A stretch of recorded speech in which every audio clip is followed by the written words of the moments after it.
Earlier this fall, I went for my usual early morning walk before work.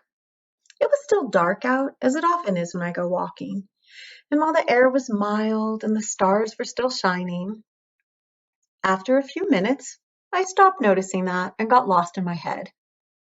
I was creating a mental to-do list for the day and the week, detailing for myself the papers I needed to write for grad school, the meetings I had scheduled with my students. I was planning for projects at work and even mapping out conversations I would have with colleagues.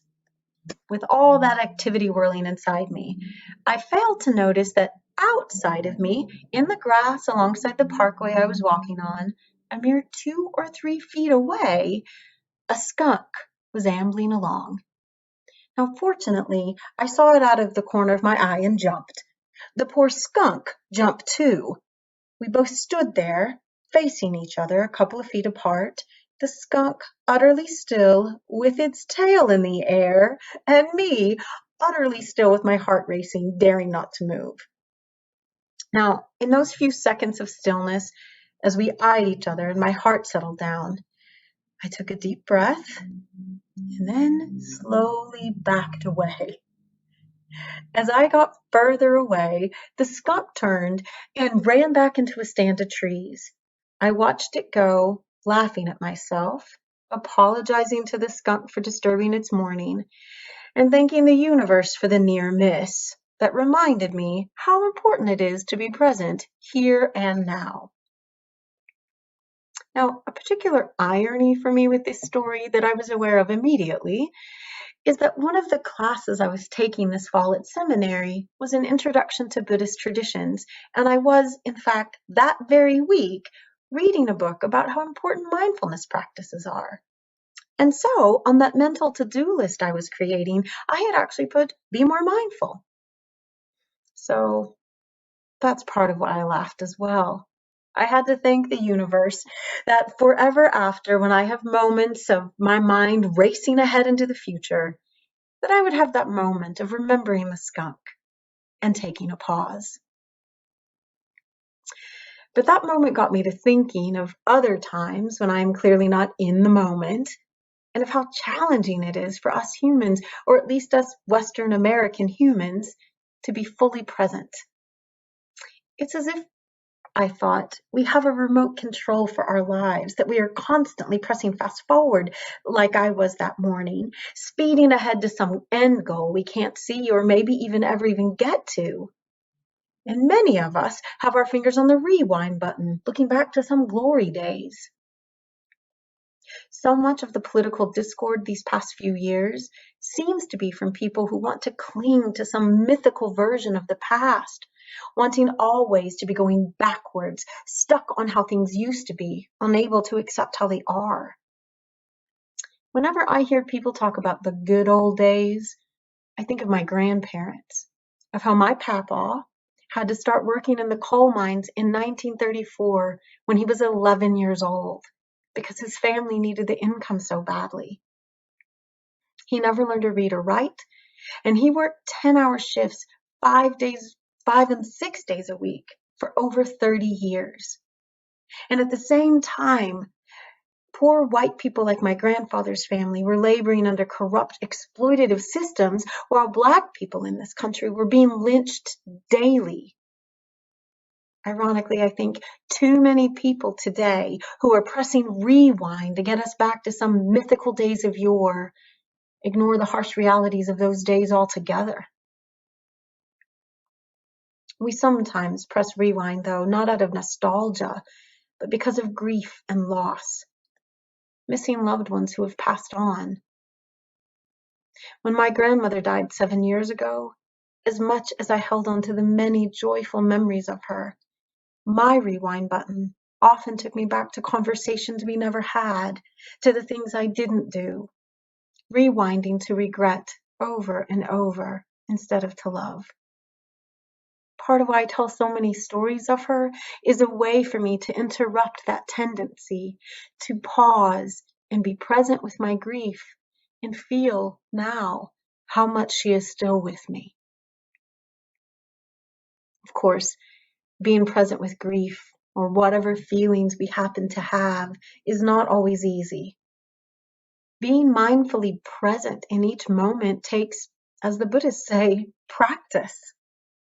Because just as easy as it is to press fast forward or rewind on our life's remote control, it's even easier sometimes to press play and move through our days on autopilot.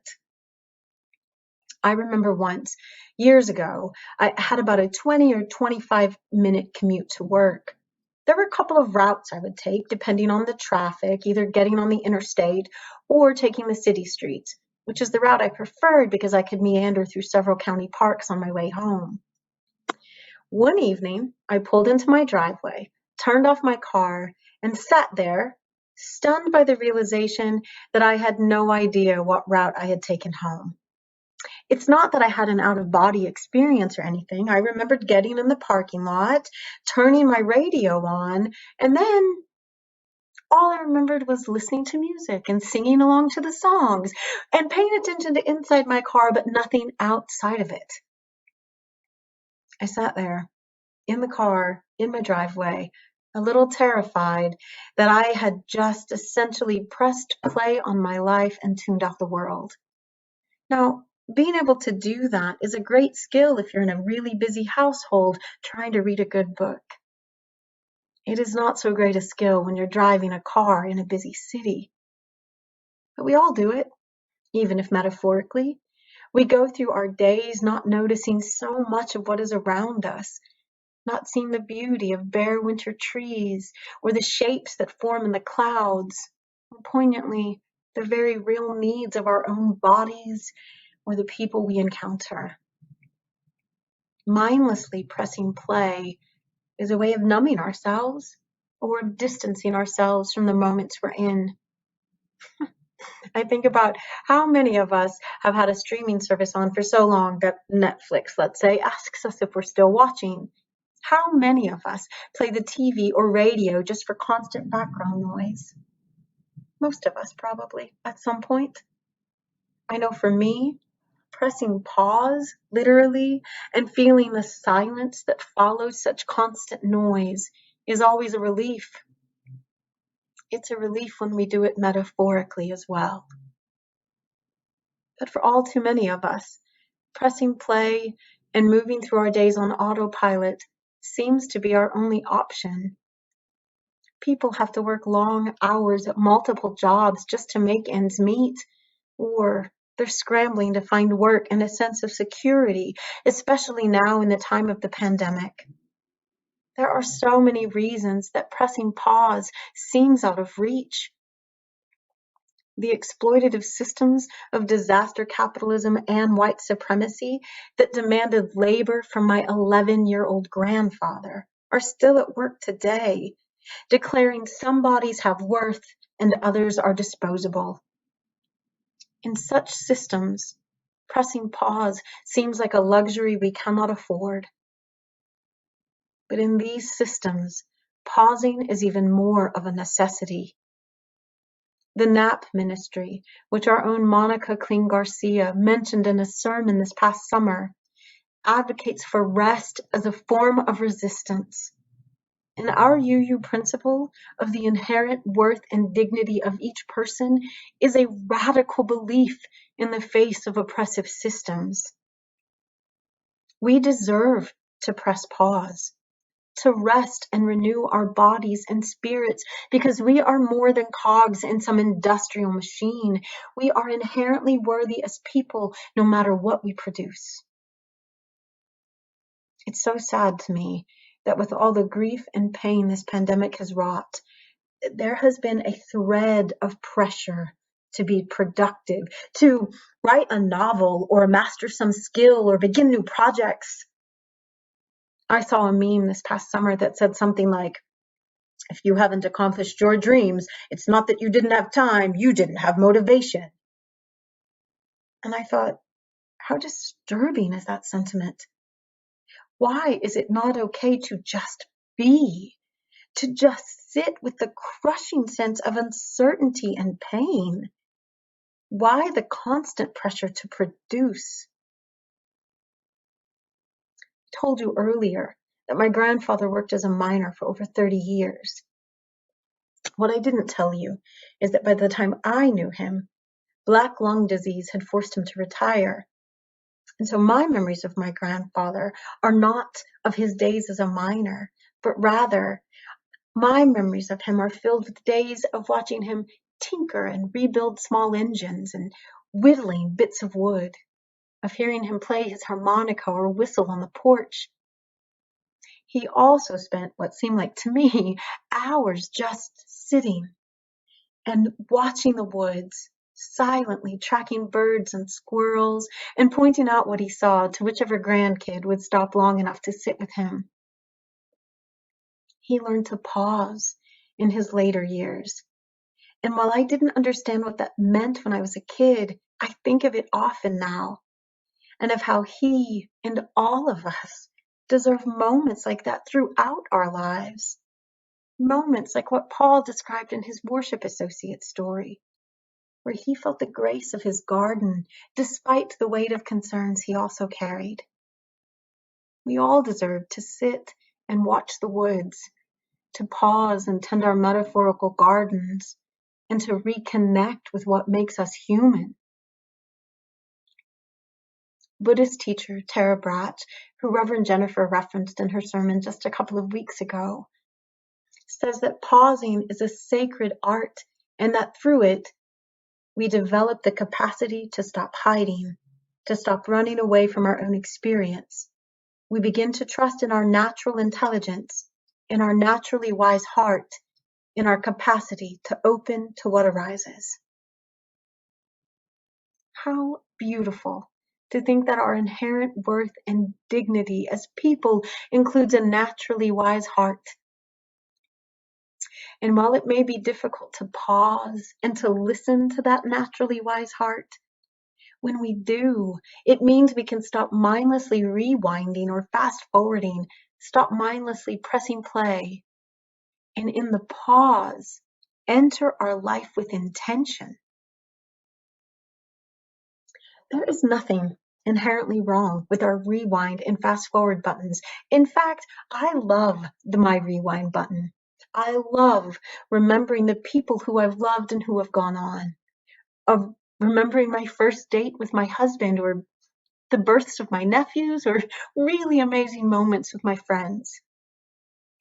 The rewind button connects me with my heritage, with people and events that have shaped me. Reflecting on our past is how we make meaning of our lives. And so when we can press rewind with intention, it connects us to who we are. And it connects us to who we want to be. Because in looking forward with purpose, we can also be looking ahead with hope. Pressing the fast forward with intention means we can make plans and set goals and see the possibilities for ourselves and the world that we want to help create. We enter into beloved community by pressing fast forward with intention. Seeing the world we want to make also, though, means we have to see the one we live in here and now, realistically. And so pressing play with intention means being fully present, even and especially when we're uncomfortable. Engaging with intention is what makes the difference here, and it is in our sacred pauses that intentionality is born. Pausing regularly to build that capacity that Tara Brach talks about can mean committing to a spiritual practice of meditation or prayer. It can mean committing to a practice of embodiment through walking or yoga or dance or whatever form embodiment might take for you. It can mean deliberately connecting with others. And the more we practice pausing, practice disrupting our autopilot, the more space we have to engage with intention. Another Buddhist teacher I encountered this fall, Lama Rod Owens, who wrote an amazing book called Love and Rage, which I highly recommend. says in that book that pausing in this way with intentionality is how it opens up spaciousness within us to see and accept all the parts of us, the parts we are ashamed of and want to deny, the parts we are angry with, the parts we love, the parts we inherited from family and culture. It is not easy and it is not comfortable to sit with all of who we are, Lama Rod says, but it is necessary to live fully and with wholeness. Lama Rod says, there's no liberation without actually leaning forward and looking at things that we habitually run away from in order to see things as they really are, not as we have imagined them. Pressing play with intention is what leads to our liberation, because with intention, we're able to see what is and imagine what can be. Ironically, I think it is in pausing when we learn to see ourselves in the present world more clearly. It is in pausing when we can engage with past and future with intention to make meaning of who we are. It is in pausing that our bodies and spirits can be renewed to continue whatever work we are called to do. Pausing the work helps us do the work. 2020 has certainly been a year for taking pause, with the pandemic forcing us out of our usual routines, and with the massive uprisings of the Black Lives Matter movement demanding we stop looking away from present realities. And while I doubt our future selves will look back fondly on 2020, we can look back and see how this year dug deep grooves of pain into us that helped us become more of who we are. Rewinding our memories to the moments and the people we've lost is a human act of honoring those losses. Looking ahead with hope into 2021 is an act of resistance and resilience. There is so much work calling for our attention, and it will be too easy to rush into that work, to rush through our days. But what I hope for each of us in the new year is that we remember to pause, that we remember what a gift pausing and nothingness can be, like the empty box in the story Kimberly shared with us. The empty box can be filled with stillness, with silence, with permission to just be. That empty box is the spaciousness we each carry inside ourselves and that we can access when we pause long enough to feel it. We can just rush through our days, ignoring the trees and the gardens and the skunks that might come across our path. We can rush through our days, ignoring the pain and suffering inside and outside of us. We can mindlessly work, pressuring ourselves to produce more and more. We can cling to a past long gone. Or we can pause and accept what has been, what is, and welcome what may be wholeheartedly. That's one of the gifts pausing has given me this year. The realization that the path I am walking is not one to my best self, which is something I've said over and over in the past few years. I want to be my best self. I think I even said it in a sermon a few years ago. But pausing this year in the emptiness and the spaciousness has opened up inside me. I've come to realize what I want is not best self. I want a whole self. Wholeness can be found in pressing pause. And wholeness is what I want for each and every one of us in this new year. May it be so. Amen.